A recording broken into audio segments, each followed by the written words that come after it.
Good morning. Welcome to a session on glass sculpture by Northwest Coast artists. My name is Amy Chan, and I am a PhD student in art history at Arizona State University. The session is rather a double-faceted approach to the topic of glass sculpture. First, I will be looking at the development of studio glass along the Northwest Coastal region and discussing how artists are using this medium to connect to ancient traditions while at the same time expressing their individuality and sharing knowledge in the present. I'm then going to pass the torch on to glass artist Preston Singletary, who is going to provide an exciting insider's view into the world of glass and share his personal experiences working with this molten medium. So in the following discussion, I will seek to explain how glass artists are making connections with their past, utilizing traditional forms and imagery. Next, we will consider why certain artists are choosing to work in glass compared to more traditional mediums, such as wood or textiles.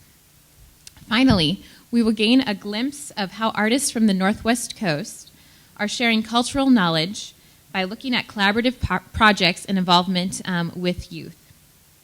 It is hoped that this discussion will provide an understanding of how glass sculpture is valuable for fostering dialogue about Native heritage in multicultural environments. Okay. The first recipe for glass was conceived over 3,000 years ago. Missing pages of history obscure continental origins, but we do know that by the European Renaissance of the 1200s, glass was highly developed by the Italians. Glassmakers in Venice carefully guarded secret recipes and formed private guilds to keep their knowledge from disseminating beyond city walls. Despite the Venetians' efforts, glassmaking spread across Europe and eventually arrived in America, along with the colonists during the 1600s.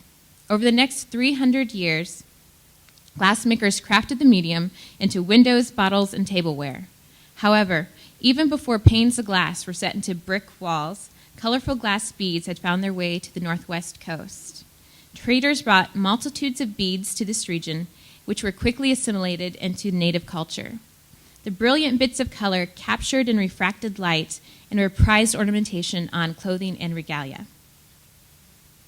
For many years, glass making in North America was confined to the sterile interior of factories where the amazingly high temperatures could be reached to melt the glass. In 1962, a studio-sized furnace was developed, and artists achieved the ability to melt glass to a consistency of honey. Molten glass has the potential to be molded and blown into imaginative works of beauty and complexity. Popularity of this medium grew, and during the mid-1970s, glass artist Dale Chihuly helped launch Pilchuk Glass School near Seattle. Pilchuk's proximity to the tribes of the Pacific Northwest and the supportive outreach programs have attracted innovators including Preston Singletary and Marvin Elder.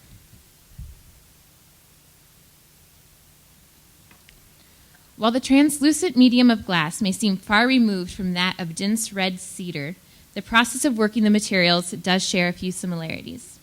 For example, both glassmaker and carver require particular tools which demand of the artist strength, skill, control, and patience. Likewise, working in these mediums is a collaborative effort, as both a blown glass vessel and a large carving cannot be completed or raised without the assistance of helping hands. The import of the process is expressed by Joe David of Juneau heritage, whose glass carving tools you see here at the top.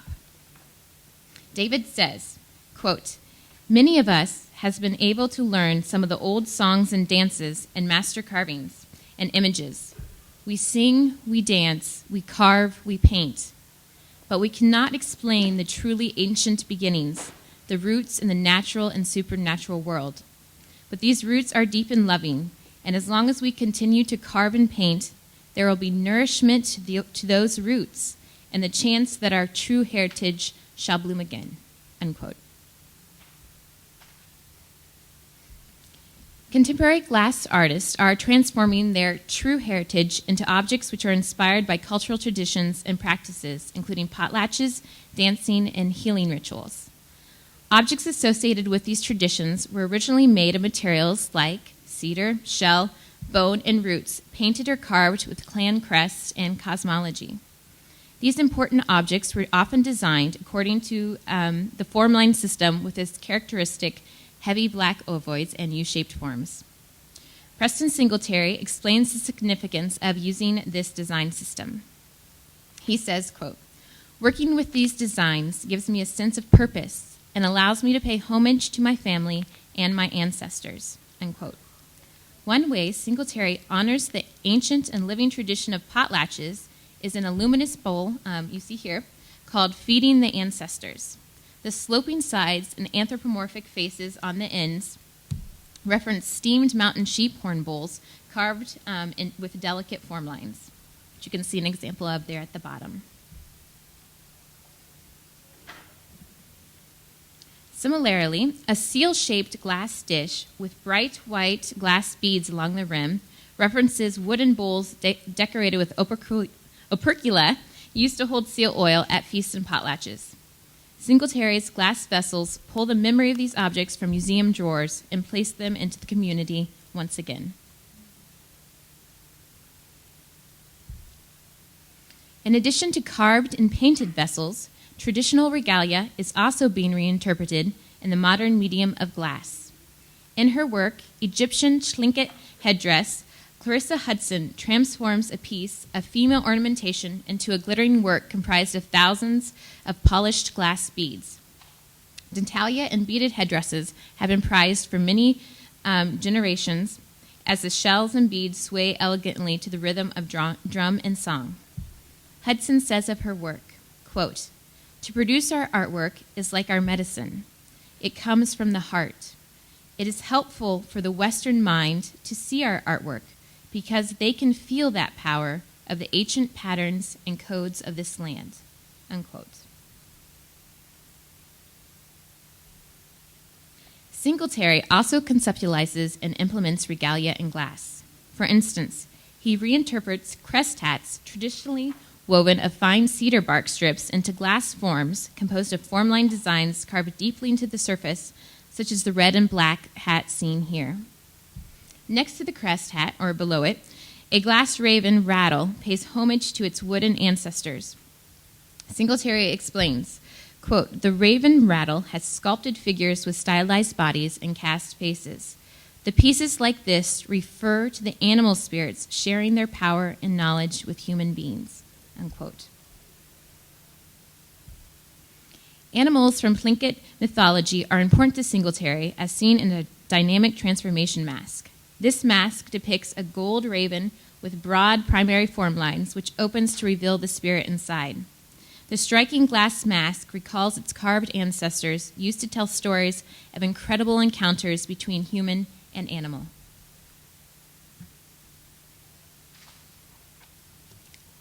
In addition to regalia, artists working in glass also draw inspiration from supernatural beings and shamanism. For instance, both Singletary and Alaskan artist John Hagen have reinterpreted a shaman's soul catcher in their individual ways. Traditionally, inlaid and incised soul catchers were used by curing shamans to capture the wayward souls causing illness in patients. Here, Singletary subtly alludes to the spirit through two dazzling eyes, while Hagen illuminates the cast glass face of the trapped spirit in the piece below through the use of rear-mounted neon light, which gives it that nice glow. As seen so far, contemporary Northwest Coast artists working in glass are reinterpreting traditional native iconography and forms into dynamic sculptures. However, these artists are not working in glass simply to transfer designs from one medium to another. Thus, there must be a particular reason or reasons for choosing to work in this translucent medium. I suggest artists are choosing to work in glass for its ability to transmit light, the potential for imaginative forms, and the power to bridge native life with non-native society. Properties of light are highly valued in Northwest Native culture. Light provides warmth, induces growth, and gives power. Tlingit oral tradition relates the value of light in stories such as that of Raven, who often appears as the cunning thief of life, stealing the sun and moon. Singletary captures this story in his work, as you see here, called Raven Stealing the Sun, a blown glass sculpture depicting Raven carrying the sun in his open beak.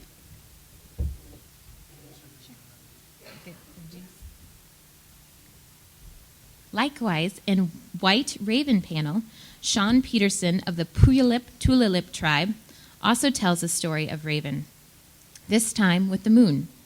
In describing the importance of stories, Peterson explains, quote, "I believe that the art itself has been most responsible for preserving our stories through intrigue and curiosity. Though I work in a variety of media, I keep in mind that it's not the media that drives the work themselves, but the story or feeling it is supposed to carry to the observer." Unquote. While heavenly bodies are valued for their ability to transmit light, water is also prized for its potential to reflect and refract light. Waters surrounding the northwest coastal region sparkle brilliantly in the sunlight and glow dimly in the pale of the moon. These waters represent a cultural lifestyle which depends on the reciprocity of man with nature.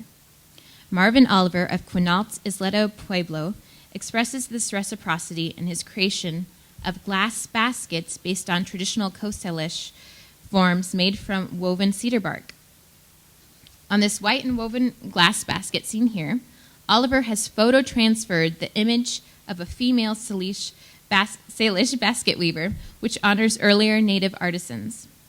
The handful of glass clams inside the basket symbolizes a dependence on the water to provide sustenance and life.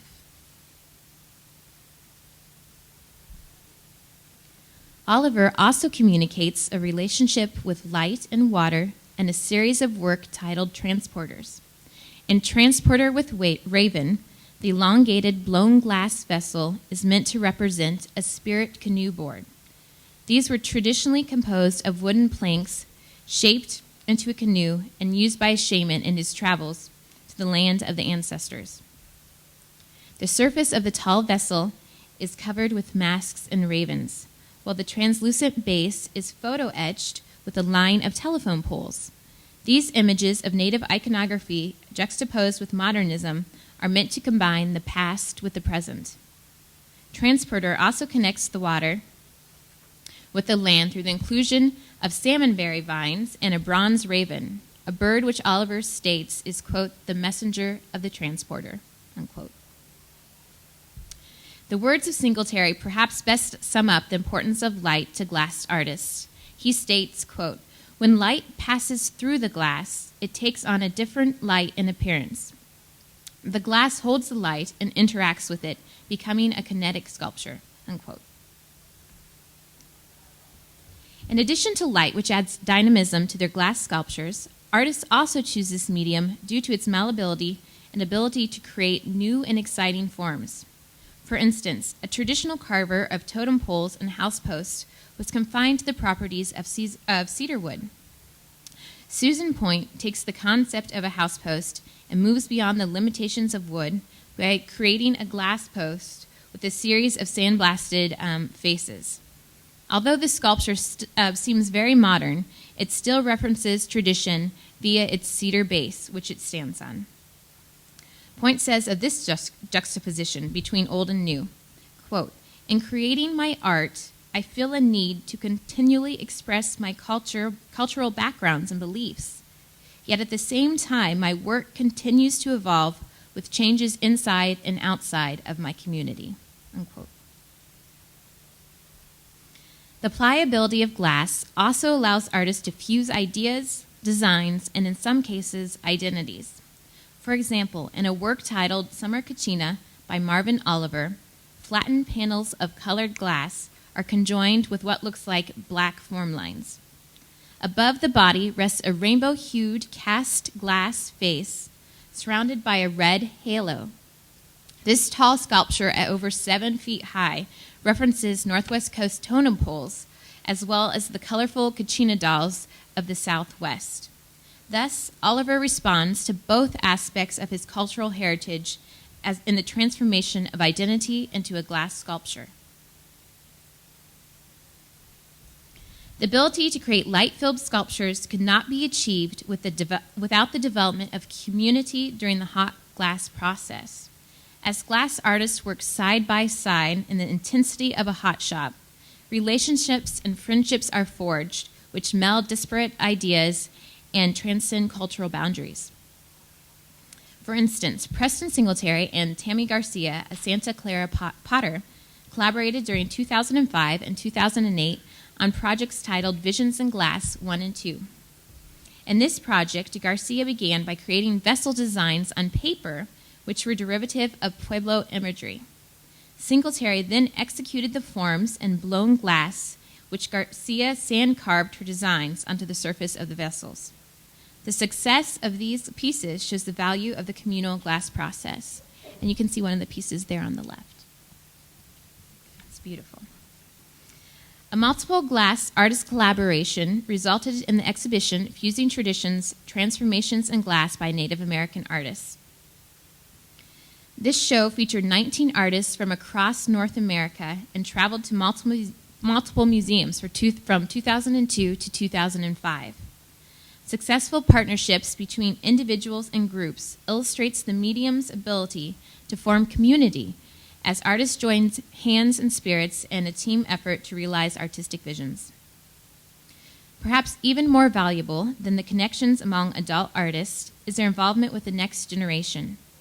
As the first generation of glass artists wisen, they are sharing their experiences with the up-and-coming second generation of artists. Marvin Elder guides students in carving and other three-dimensional arts at the University of Washington, while Preston Singletary recently encouraged students to express their cultural heritage during summer glass program at Pilchuk titled Iconoclass. At the Museum of the American Indian in 2006, Clarissa Hudson demonstrated Chilkat weaving to a number of youth who attended the exhibit, listening to our ancestors. In addition to providing guidance through demonstration, Native artists are also reaching children through their integration of projects into youth settings. Marvin Elder created a 30-foot orca and baby titled Mystical Journey to hang in the Seattle Children's Hospital, which is on the left there.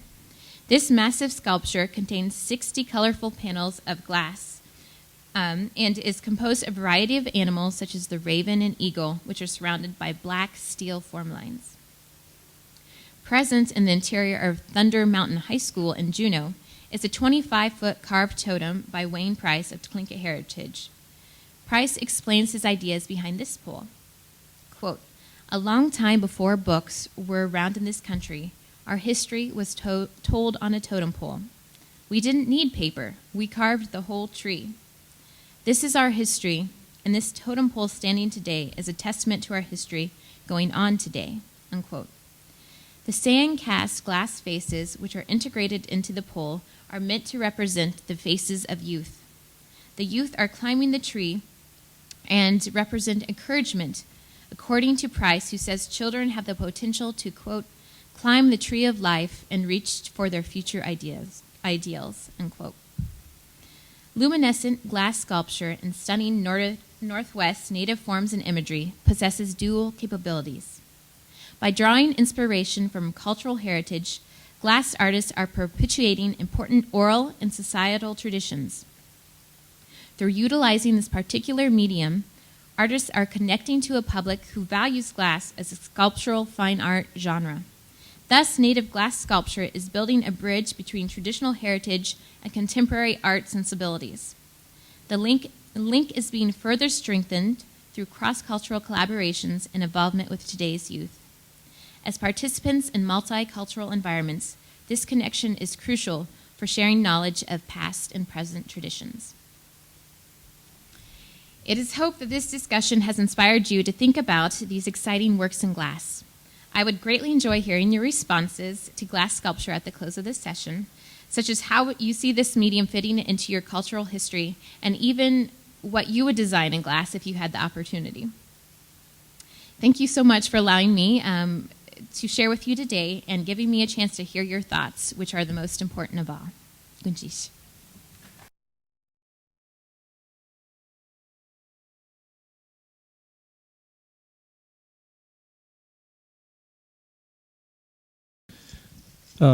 Preston Singletary Aksayi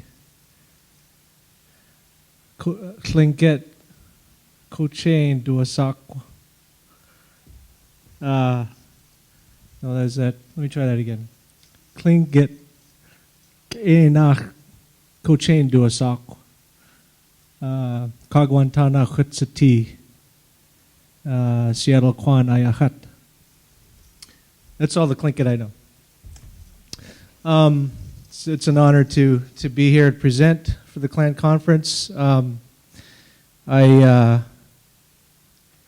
lived up in here in Juneau in the summer of 1981, and my great-grandmother came from Sitka, and she moved to Seattle in 1923.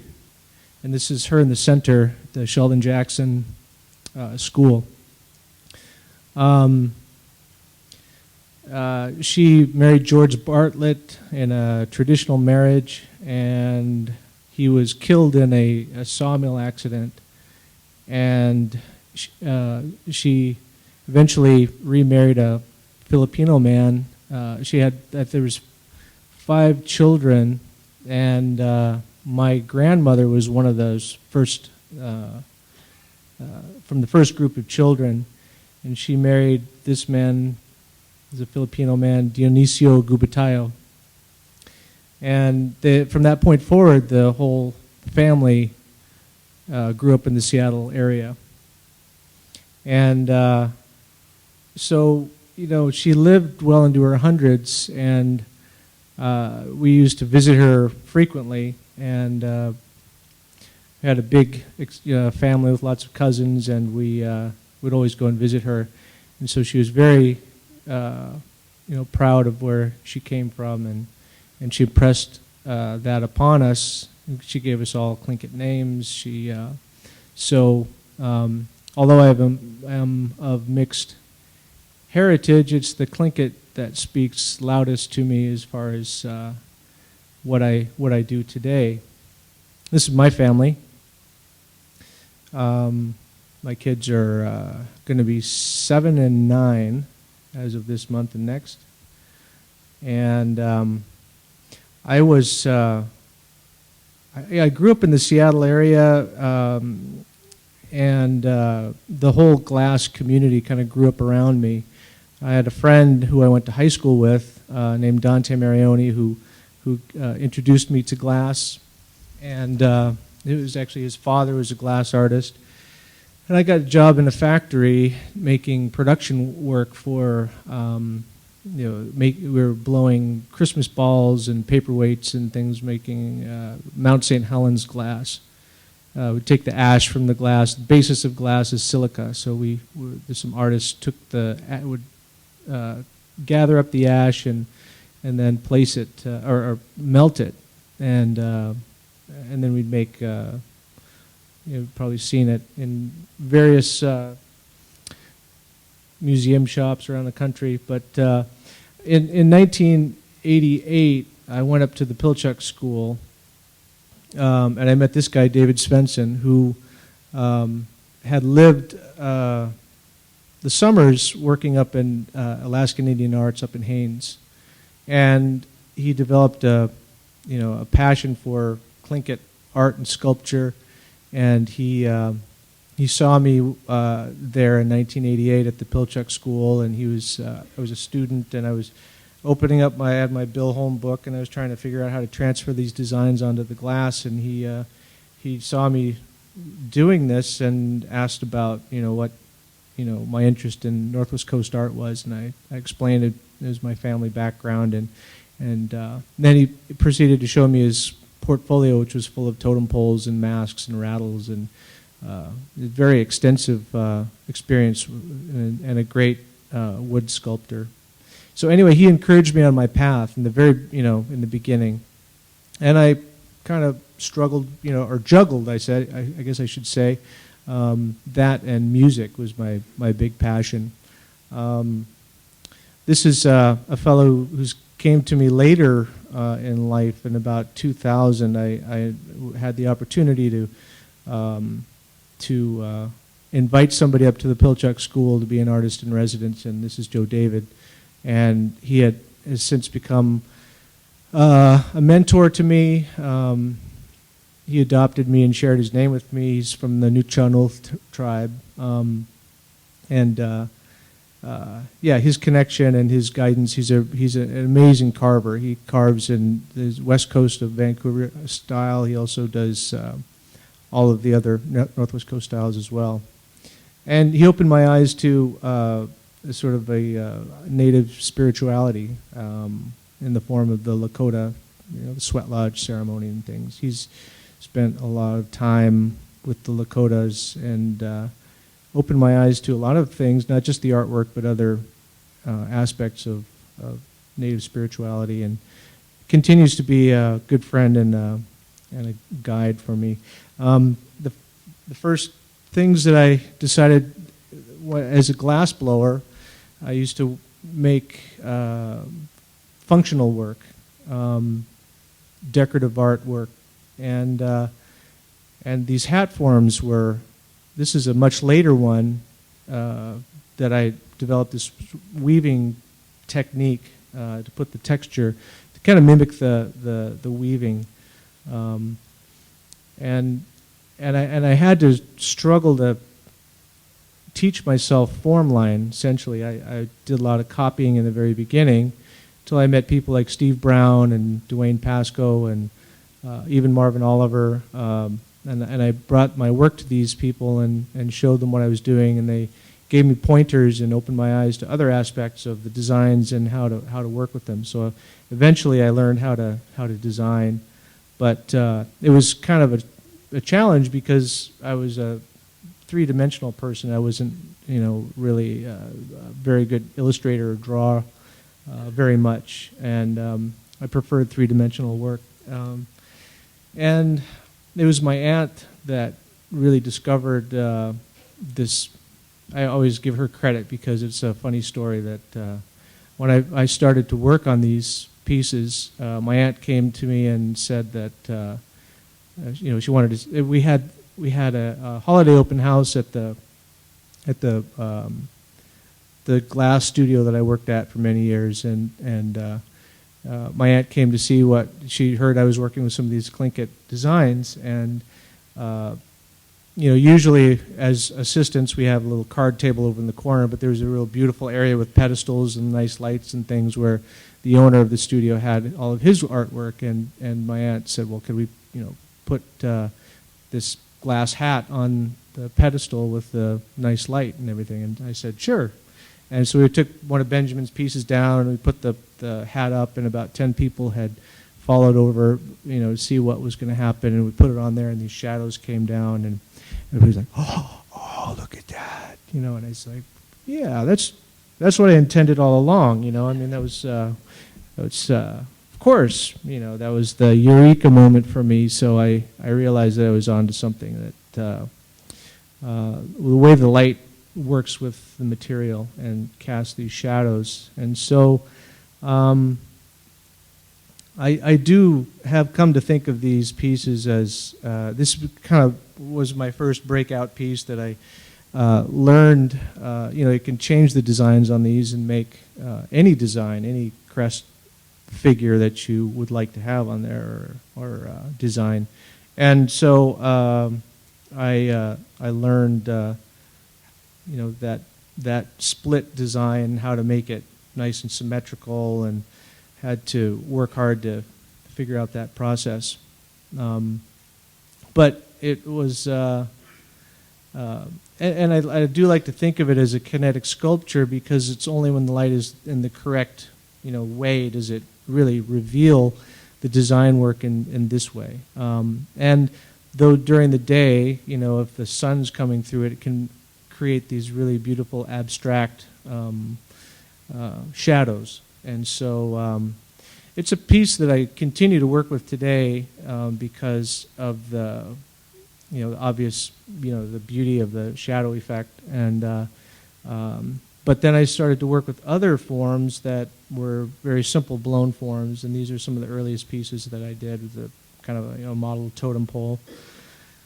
and of course the grease dishes. And so what at this point I was really trying to mimic the sculptural style of the Northwest Coast, and I hope that, you know, thereby sort of bringing an awareness to the object, to the beauty of the sculpture. I mean, that's how I look at it.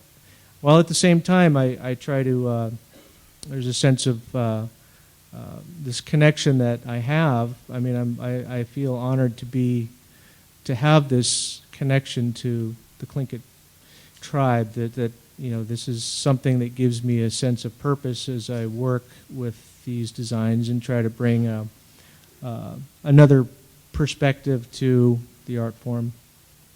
So, you know, eventually I'm learning about sculpting more and creating more three-dimensional.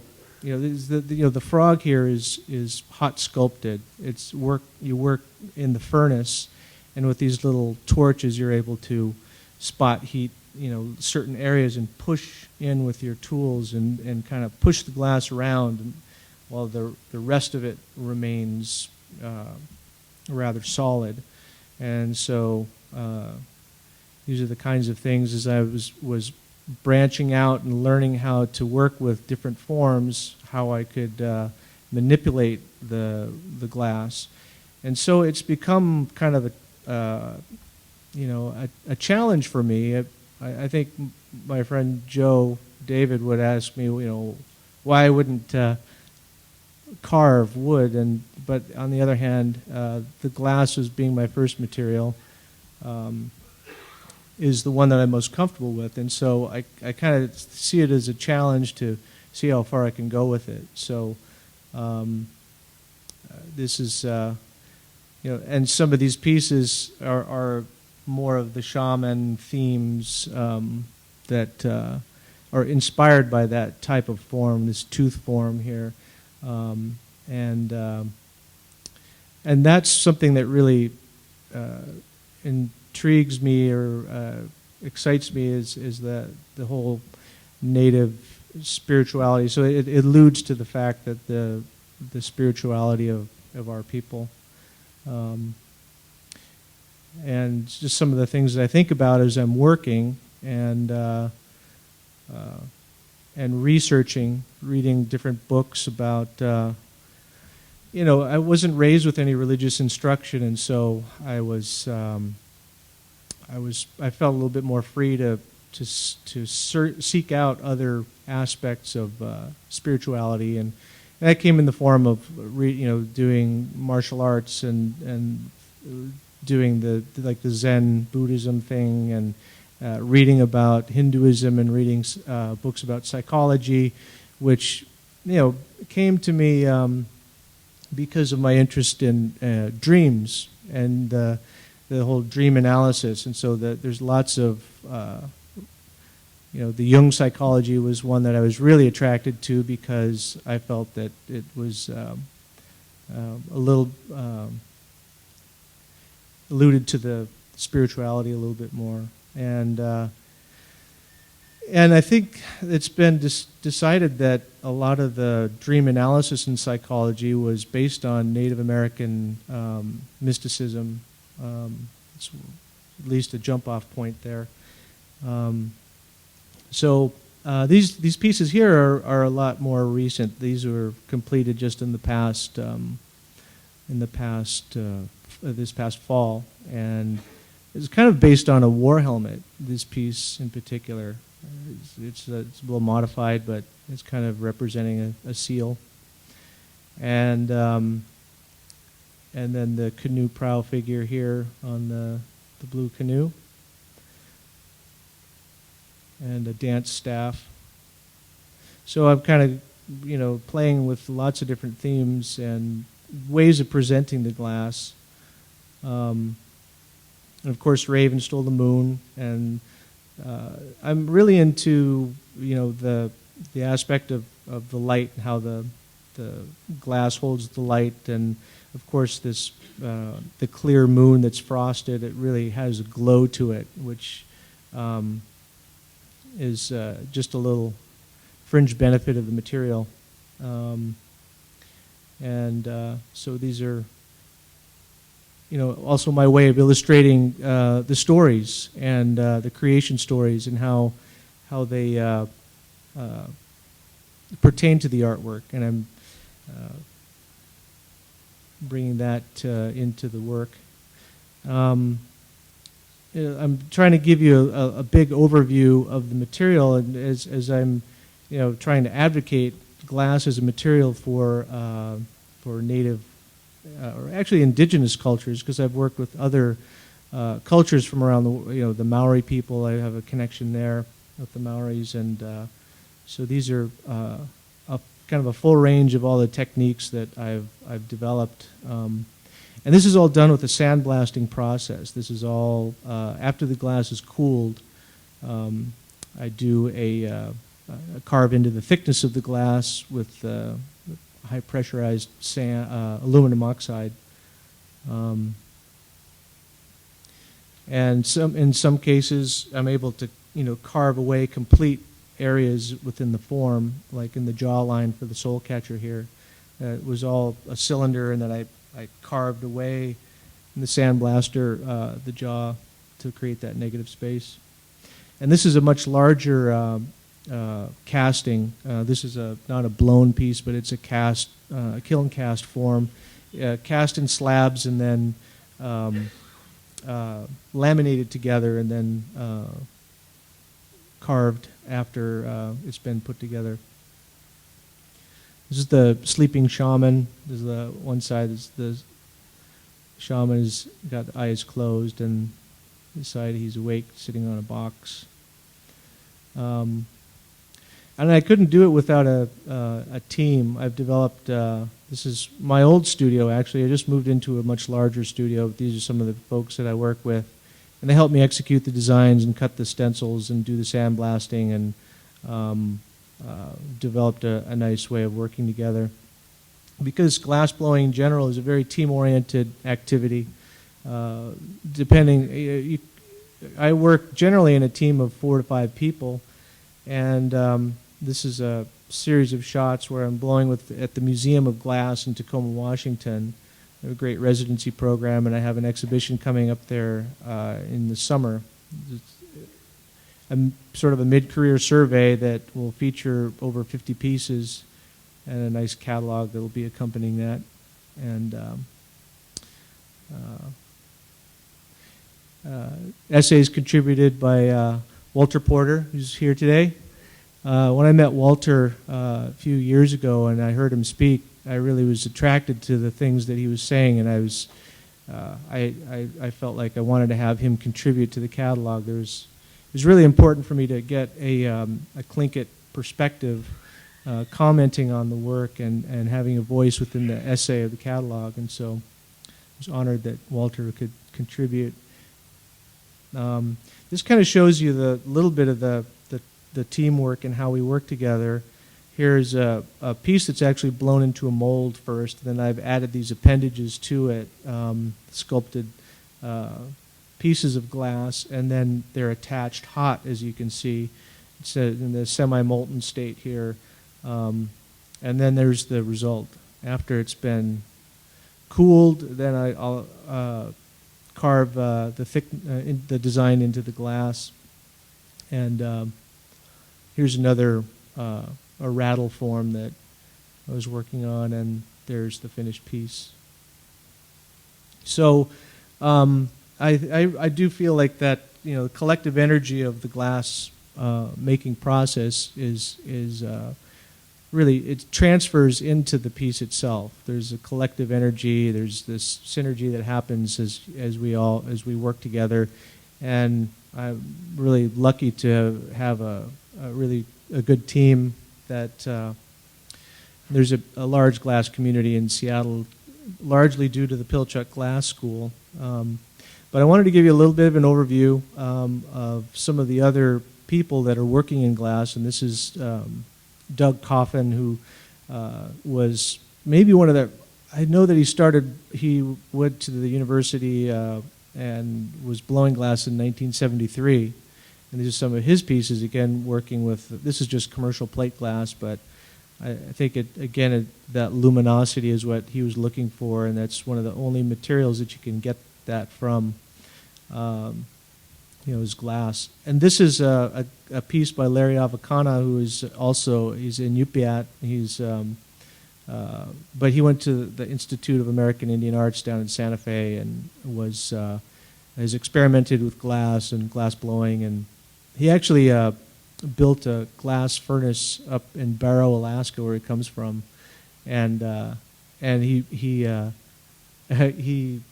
worked with this furnace and blew glass up in Barrow, but eventually the heat created the permafrost below to melt, and it kind of sunk into the earth, so we had to turn it off. But this is a fused glass project. This is using different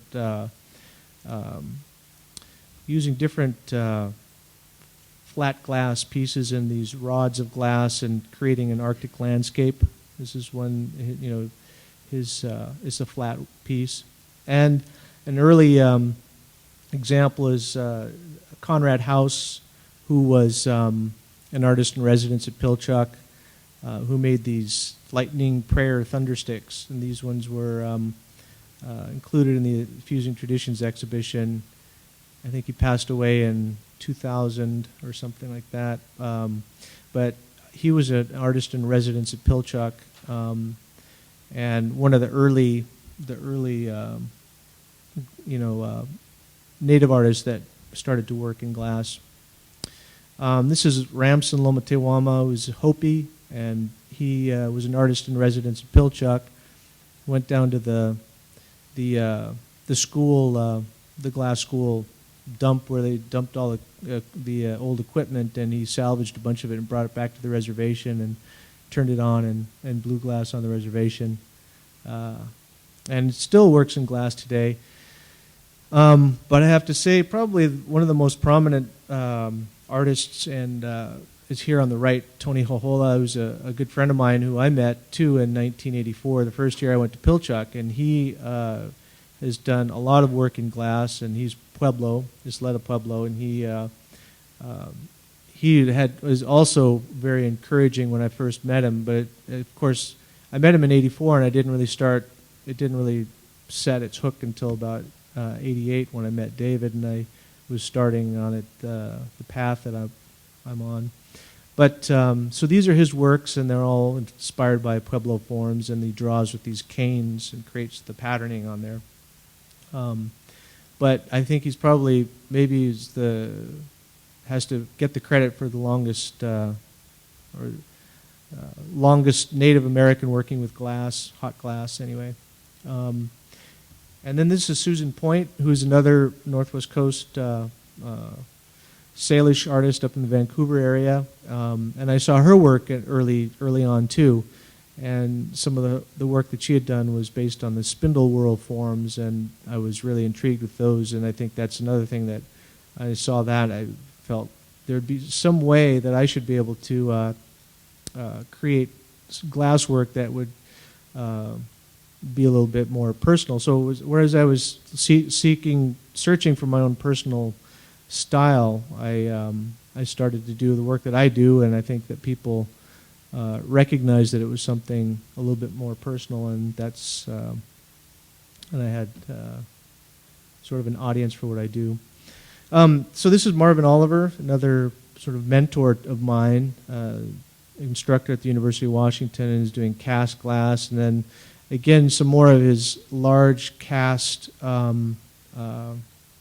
These are all water jet cut out of plate glass, and then they're laid back together like a puzzle and then fused together in a big kiln. And here's a little bit of that process. I've adopted a little that technique for some of my own works, creating some panels. And so these, you can see in the lower right-hand corner some of the form line that is being cut out of the glass, and then stack it back together and then fuse it all back together in a kiln, and then very painstakingly grind the surface down to create the sharpness and bring out the color again. And then this one is actually slumped into a bowl form.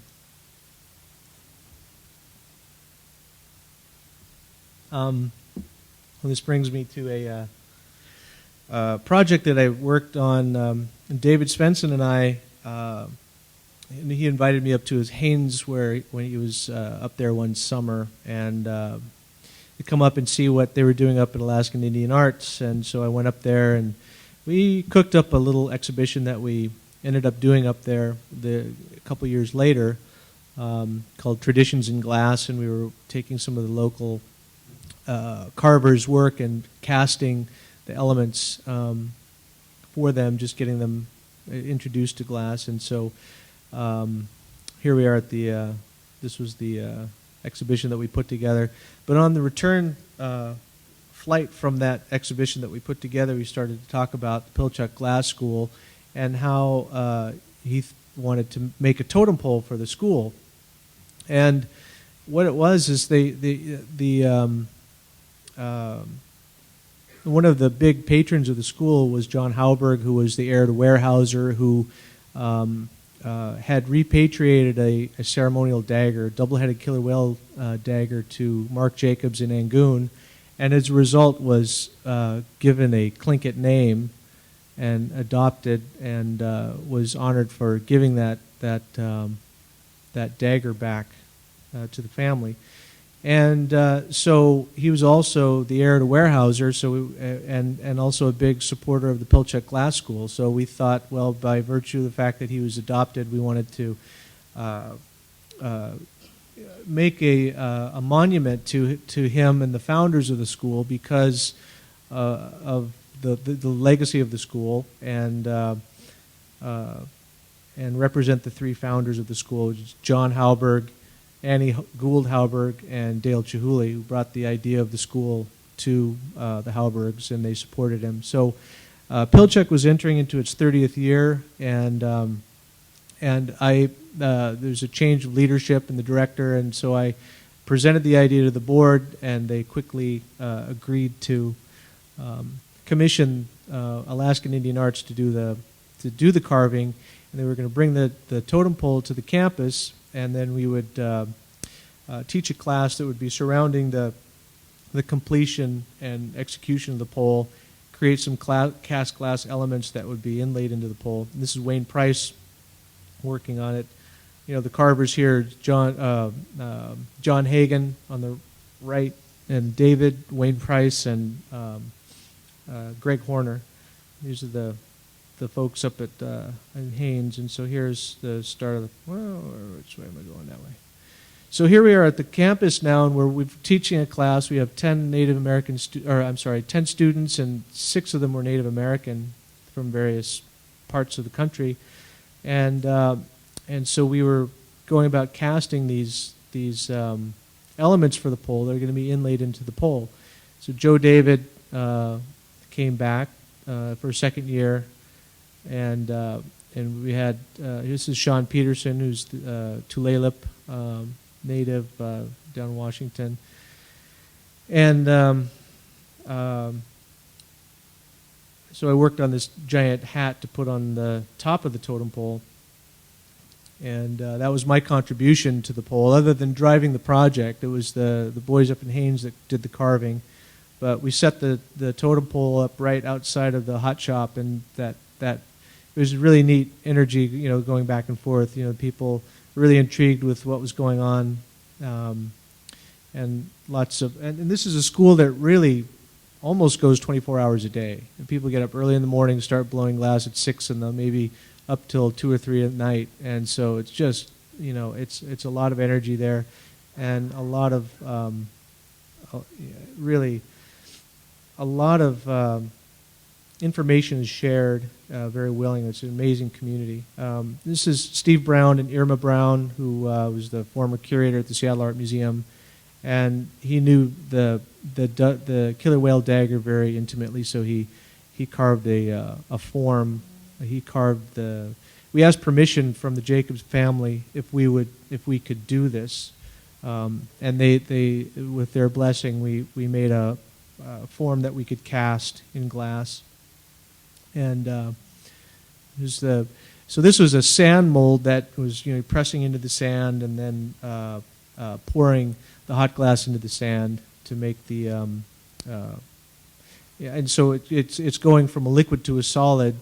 It goes into the mold at about 2,000 degrees, and then it takes, once it's not being kept at the constant temperature, it cools to about 1,000 degrees is where the glass stops moving.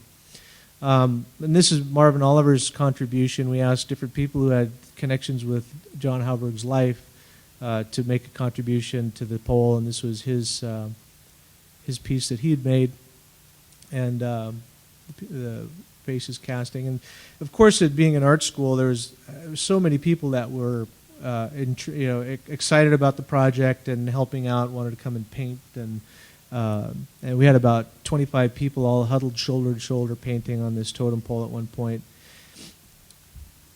We had Charlie Jimmy come down and Verna Erickson from Klukwan to help with the installation ceremony, the raising ceremony, and as a school we all came together and carried the totem pole to its final installation point. This figure is Dale Chihuly. You can see Dale Chihuly lost an eye in a car accident, and so we represented that with a slash coming across the face instead of putting a patch on there, which he does wear a patch. So we did that metaphorically. We like to think of it as this was Dale Chihuly's vision, vision of glass, and so that's how we represented that. And there's the raven with the glass sun. There's the killer whale dagger inlaid to a tina. Oh, I got these a little out of order. Anyway, and then David Svensson, of course, was made neon tubes that were installed behind the glass elements and was carved through to illuminate the glass elements. And so these are this is perfect at dusk where you get the sculpture and you get the light starting to come out. And so we have on the bottom of the totem is John Halberg holding a tina because of his status, and with the killer whale dagger, which illustrates his connection to the Tlingit tribe, with a wolf headdress, which his Tlingit name is Gooch Kiates, which is so it's dark wolf, and so that was his figure.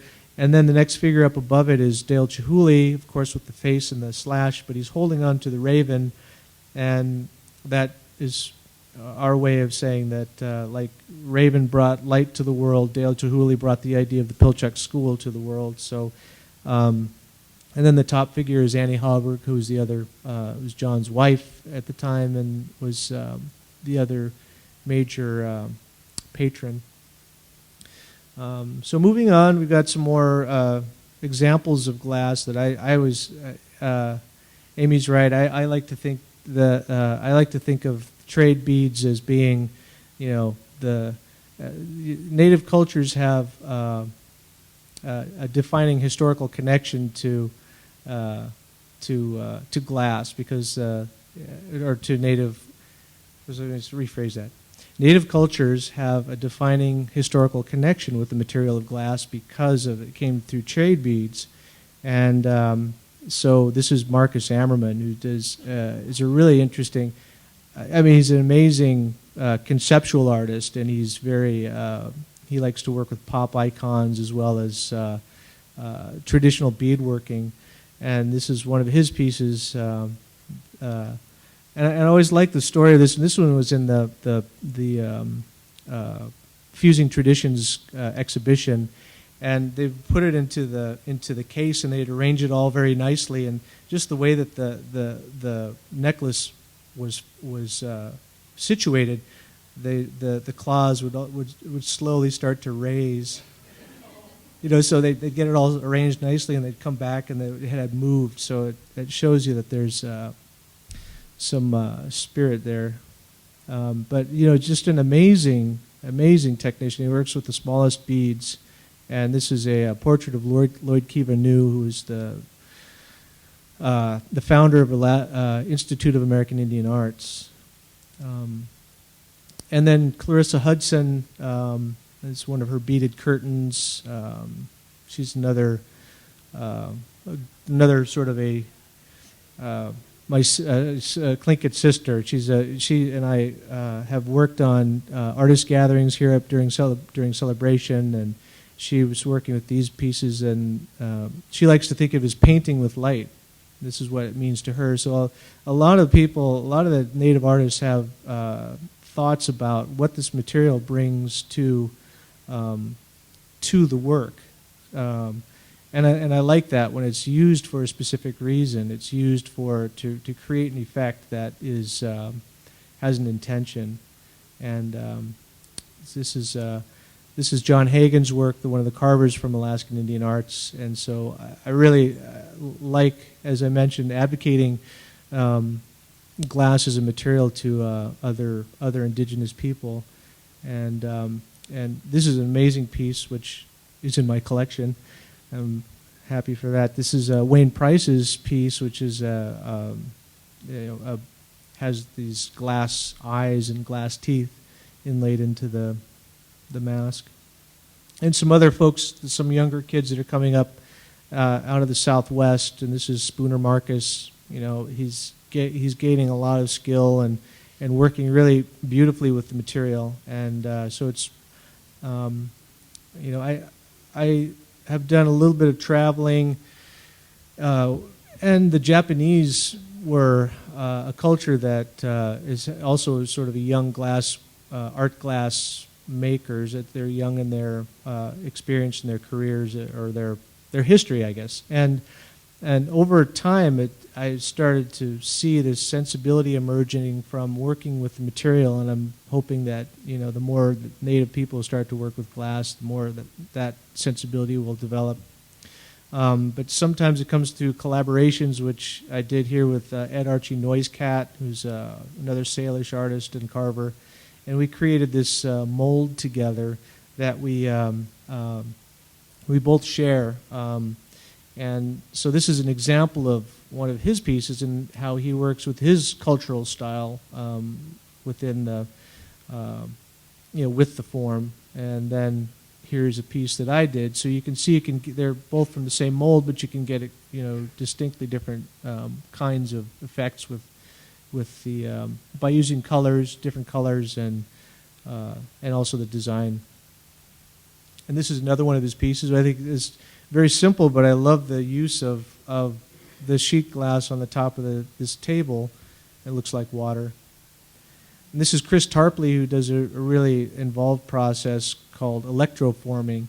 He'll actually form precious metals into the crevices of the area where he's carved out in the glass. And this is Joe David, a spirit wolf. Cast crystal from a real wolf skull. And this is Brian Barber, who is one of the students at the Pilchuk School when we did the totem pole class. And he's using glass to amplify the words, and he's all about the words that we use, and so he's using that to highlight a certain passage within this text that he's laid out. And he's Pawnee in the Chicago area. And then this one is he calls the Great Cleansing Ceremony. There's a cast glass, sand cast pieces. And this is Robert Tannehill, who is a Mohawk and Métis. And these are his false face series. He's blown into a wooden form, and then the bubble extrudes out of the holes that he's carved and gets burned, and then he save that and can join them after they've blown into it. And these are pieces that he calls self-portraits. These pieces he was doing while he lived in Finland, and he was living far away from his home and his people, so he was using these and to sort of maintain his identity, and those are his pieces. And I really like Marianne Nichols. I met her last year here at the celebration. She presented, and this was her way of working with glass. She was working with the shadow effects of the plate glass, is how it projects onto the wall. Very dramatic piece. I thought it was really cool. And this is a fellow named William Morris, who is now retired, but he was an inspiration to us all. He was one of the superstars, really, that came out of the Pilchuk Glass School and worked for Dale Chihuly and so forth. But this is reflecting on his Mexican heritage from his mother's side. But we worked with lots of elements of nature, and spent a lot of time traveling and hanging out with indigenous people in Peru and different areas. He's just kind of an adventurer. He'd go out for 6 months and then he'd come back and he'd blow glass and, with all these ideas that he had, and pretty amazing technician. But he decided at age 50 that he should retire, and he doesn't. So he no longer makes glass after reaching a kind of a pinnacle. Not that he won't do art anymore, but I think he's decided that he wanted to just change his focus. So these are, little installations that I put together, little gallery shows and examples of how some of the environments that I've put together. And this was an exhibition that I put together for the Seattle Art Museum, 2003. That was my first major museum, solo museum show. And this was a wall piece that I put together. It was about, I was say 7 by 5 feet tall, and a killer whale screen. Resides at the Seattle Art Museum. And this is a new project that I'm working on. This is things that I'm doing currently. It's an exhibition that I have at the Museum of Glass, which is going to be kind of a mid-career survey, I mentioned. So here's a house post that I'm casting, and this is Ray Algren, who's the technician who's helping me get this accomplished. These pieces are about 7 feet tall, and they weigh about 700 pounds, and based on the house post forms. And then this was another screen that I'm putting together, which is much lighter. It's about 10 feet wide and 7 feet tall this time. And so here's it was before and after, mocking up the design, and then carving it, laying it out for a look-see. And so here's the taking the pattern off the mold. It's on a kiln, and then it's cast in there. And so here's the finished piece. This is the one, and then the other with the killer whale in the center, and that will be the installation. This is a PowerPoint or a composition here that we did in the computer to show what it would look like. And so,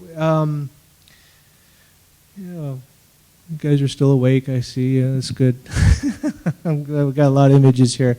I hope I'm not putting you to sleep. Anyway, these are some of the things that are sort of new directions and things that I'm working on. These are, since I didn't go to school for art, I was forced to kind of look at, or not forced, but I did my own research and learning about art that interested me. And one of the things that I looked at was surrealist art. And doing some reading, I came to realize that they had regarded Northwest Coast art as being maybe some of the first abstract expressionism, and so I that's what really spurred me on to research, and put me on the path.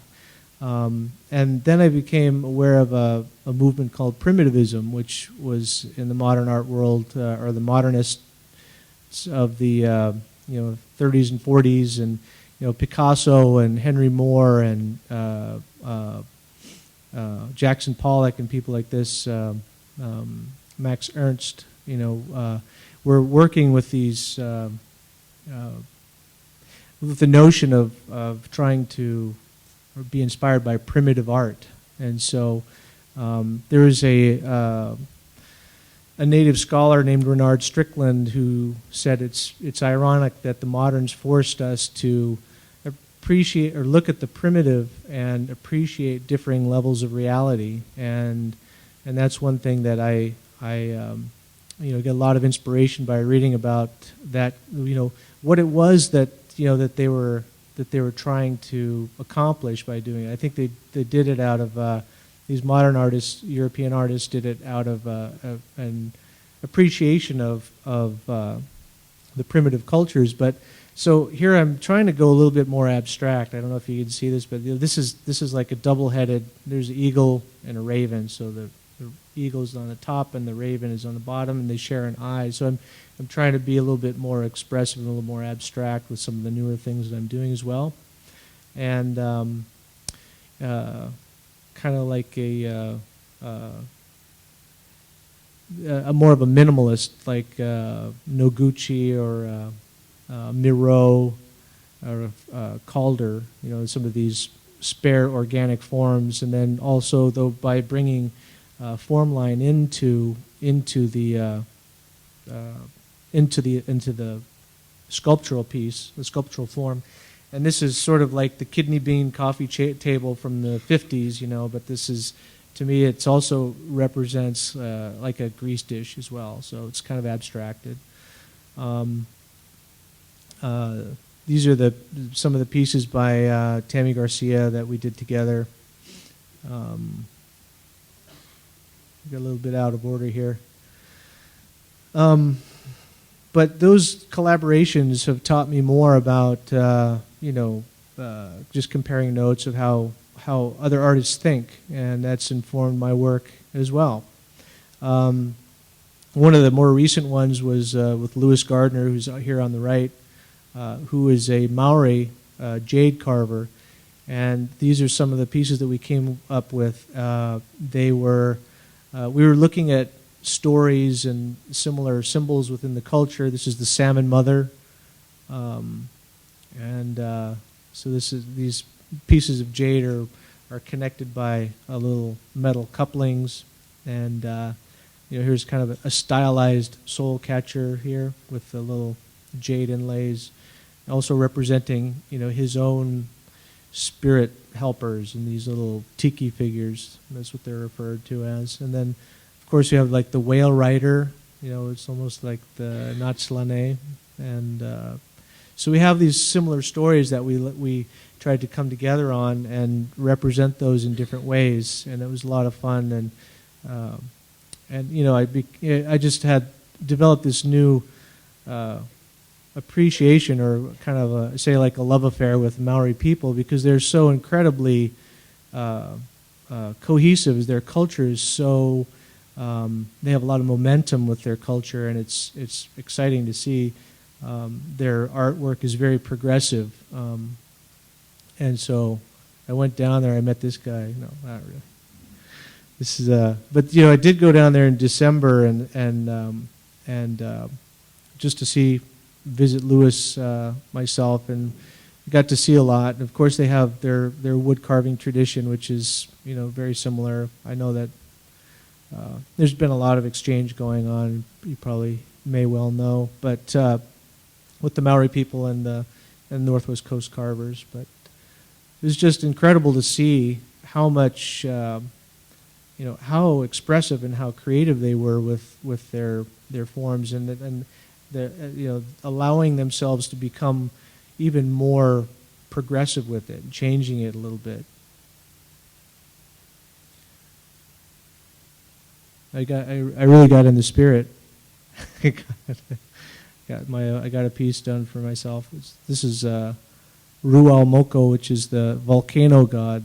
I said, well, if I was, here I am coming to you guys, what would you give me as a design? Because it's very similar to our culture with the totems and crests and things. And they said, well, we'd give you this Ruaomoko is the god of volcano and earthquakes. And so you see the mask is supposed to be the volcano god, and then this curly, swirly part is the lava coming out.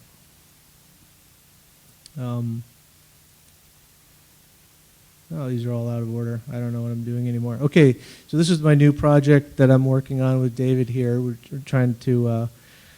I want to carve a totem in the round and then cast it. So not just the slab is the house post that I've come up with so far. This is going to be in the full round and try to cast a 7-foot totem. So this is going to represent my great-grandmother, Susie Bartlett Gubatayo.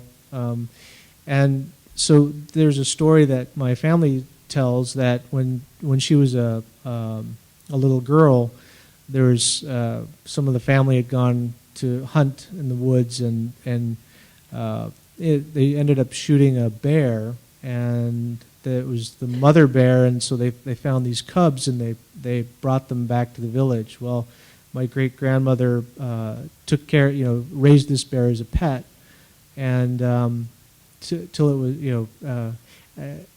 anyway, there was it's at the time in Sitka where there was a lot of Russians in the area, and apparently there was a woman that would sell taffy, and the bear would, develop a taste for taffy and the salty or this sugary taffy, and so my great-grandmother would go out to the fields and pick berries and bring them back to sell so she could buy taffy to give to her bear, and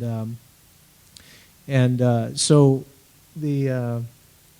And apparently she kept this bear till it was a little too big to keep around as a pet, so she had to get rid of it. So anyway, so this is the piece that's the story behind that piece. So here we're roughing it out, and that's as far as we've gotten so far. So that's a piece coming, and could you hit the I mentioned to you the music that I'm doing. I used to do. I've been juggling both for many years, and so I finally started a new band I call Little Big Band, and they're I call them a native funk band. This is a little recording that we put together.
We're actually very theatrical, as you can see. We do a lot of storytelling.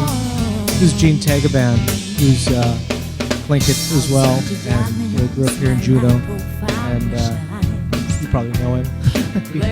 Everybody knows Gene. Swil Canum is Lummi native and a violin player, amazing musician and storyteller.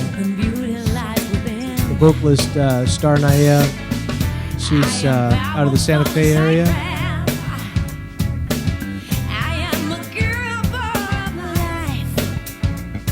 Denny Stern, our percussion player.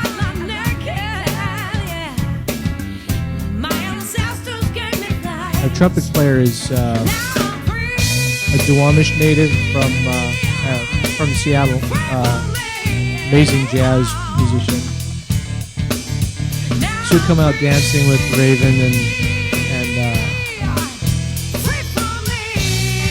doing lots of, it's a lot of fun.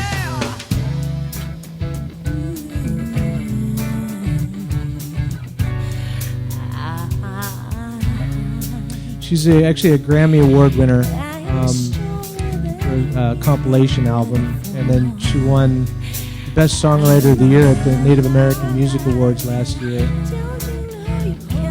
This is James Luna, who's Lusano. He's a very well-known performance artist, actually. One of his video performances where he's riding his pony. And he's an amazing performance artist.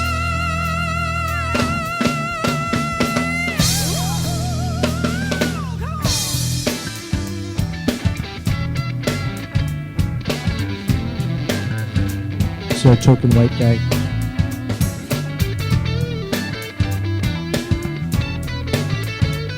A lot of these folks I've played with music, the guitar players and the drummer I played with 15 years ago in bands.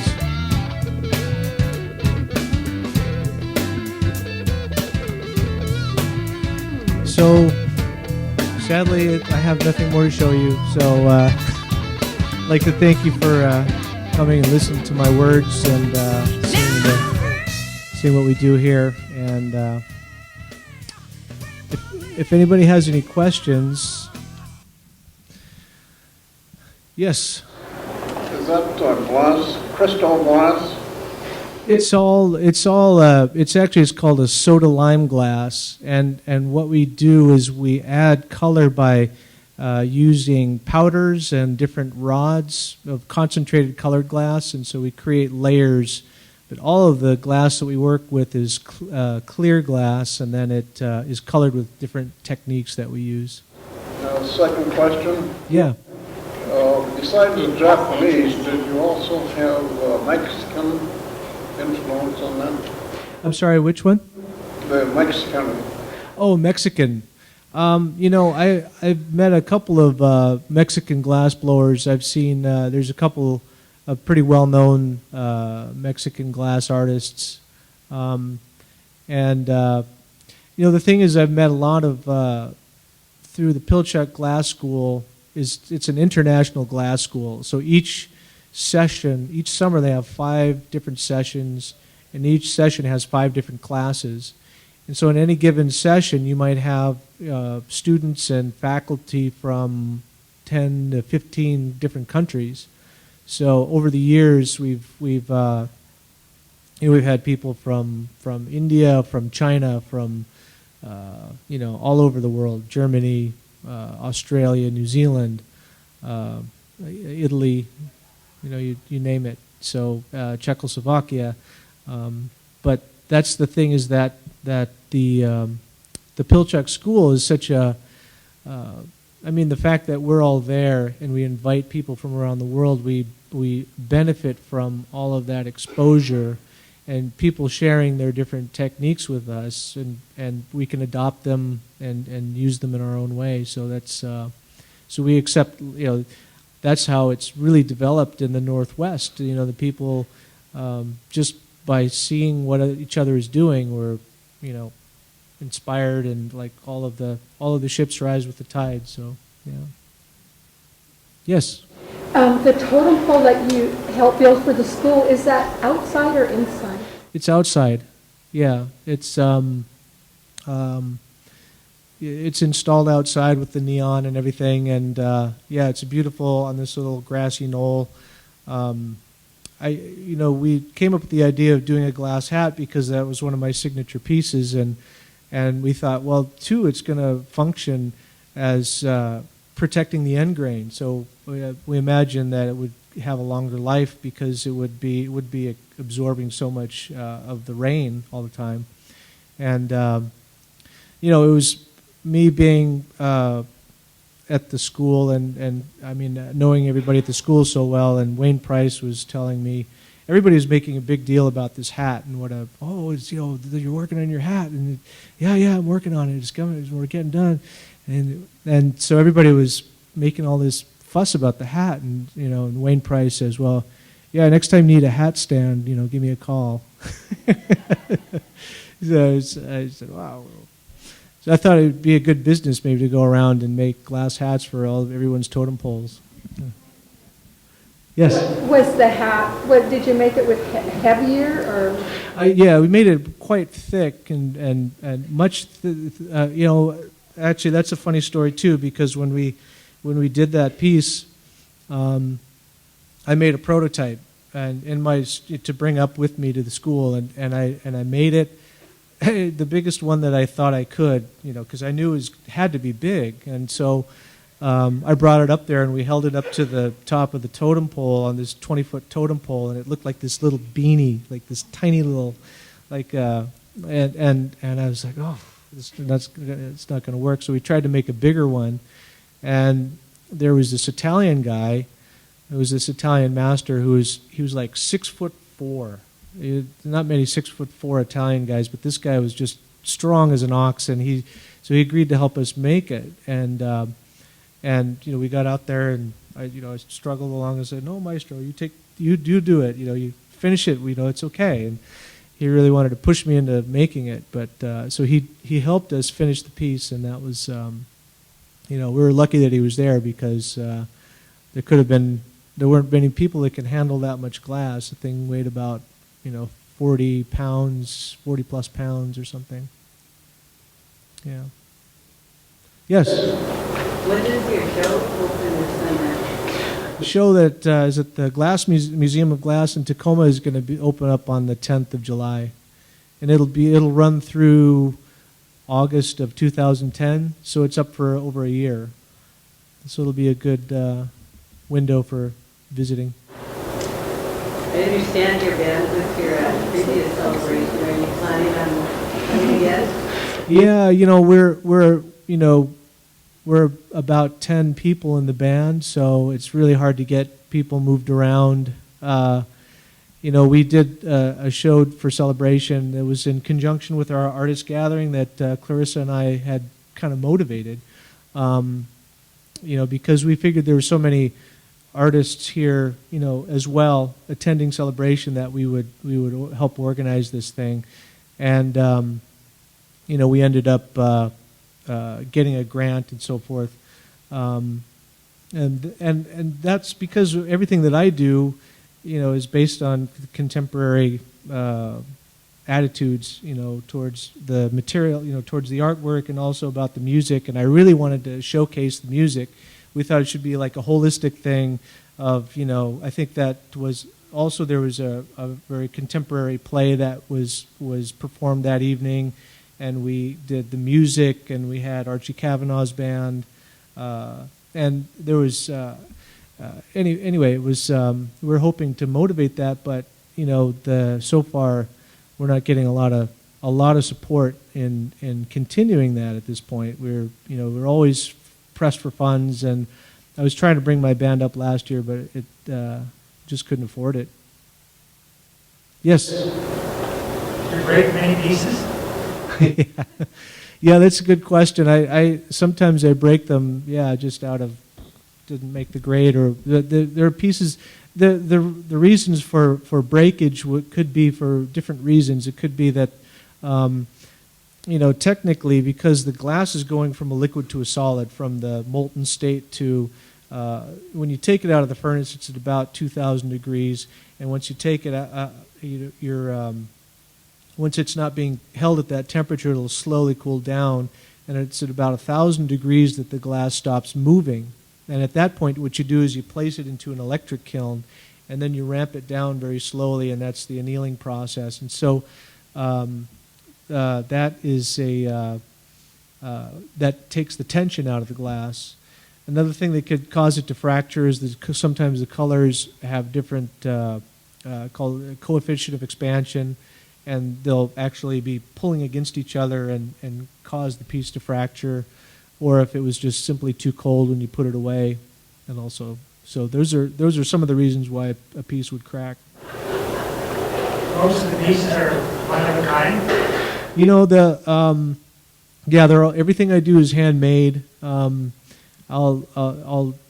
change the designs if it's like a series. I mentioned that the hat forms are a piece that I continue to work with, but as my form line design, as you grow and continue to learn how to design, it's nearly impossible to recreate a piece in a way. Your style changes so much, so there's that things have their own. All of the pieces kind of have their own distinct style or their own uniqueness. Yes, Walter. Yes, thank you. I wanted to make a comment that complements the work you're doing in the change into glass using Northwestern art. I had the privilege of knowing Dan Katzek, the last known person in Cluckwan that was called chief. I believe Dan passed away in 1979. And an amazing thing happened to him one day. A young man come up that was non-native and watched him carving on a mask. And the young man said to him, he says, I really appreciate that you're just using traditional things in your mask making. And he says, you're not doing this or doing that. And Dan stopped carving and he said to him, young man, he says, if we had plastic in my day, we would have used plastic. Yeah. And the reason why I bring that up is because you've beautifully gone into this other area, and we didn't use glass in the old days. But I'm sure if Dan was here today, he would have said that that's a wonderful thing to do, is take new things and expand out in this area using our traditional ideas and our traditional art. So I thought I would share that with you. Yeah, I mean, part of the reason, too, I think that, what we call the studio glass movement really started up in about the 50s, and that is individuals working with a furnace and making their own things. I mean, before it was more of a marriage of art and industry. It's such an expensive endeavor, really. It was kind of relegated to the industrial process. And, when artists started to build small furnaces of their own, there's one guy that's basically has the credit of having done this. His name is Harvey Littleton.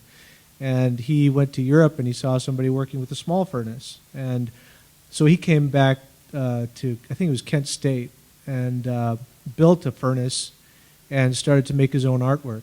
And that's really kind of what started everything. Now when the technologies are available to us, and I just kind of happened into it, and then connected it with my heritage, my culture, and starting to recognize some of the other native artists working in glass. There's no wonder that it hasn't really. It's just getting started. It's in its infancy essentially. Even though, if I say Tony Ohola's been blowing glass since the for nearly 30 years, there aren't very many other people who have done it.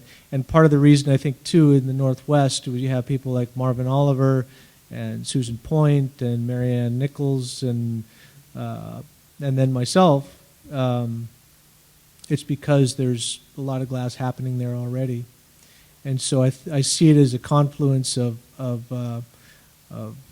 cultures and things that have developed in the region. My family moving down to Seattle and being swept up in this whole thing.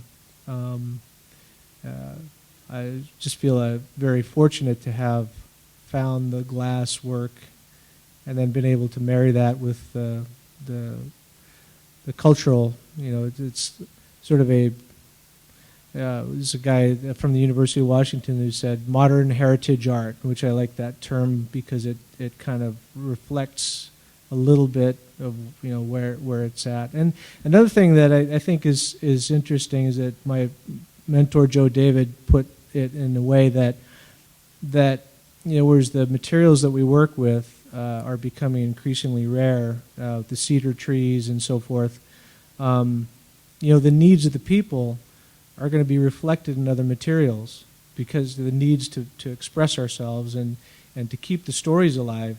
So in that way, it's not a big, you don't have to question it because it's happening, and our resources are becoming shut off, in that way. So I like to keep that in mind as I think about what I'm doing. Yes? I heard a comment in that same line by a well-known Haida carver, Robert Davidson, and before their performance, he spoke of the art, and he said, "We have license to be creative."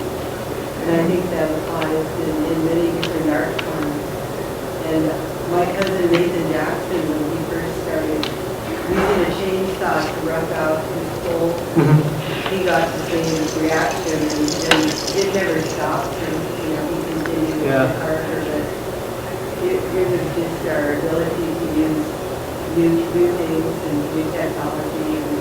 And my brother, who's a photographer, had said that the same thing had happened with photography, that they recognize Native American photographers in their art as being valid. It's an expression of who we are. Good cheese. Thank you very much. Oh, I forgot to make mention of that guitar that I showed you. Is hopefully it was put on. It was kind of the project was shelved, but it's going to be.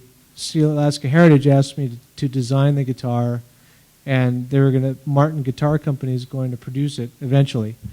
The economy the way it is, they stalled the project, but I'm hoping that it will be the Sea Alaska Heritage Foundation guitar, that model. So, yeah. So we look for that.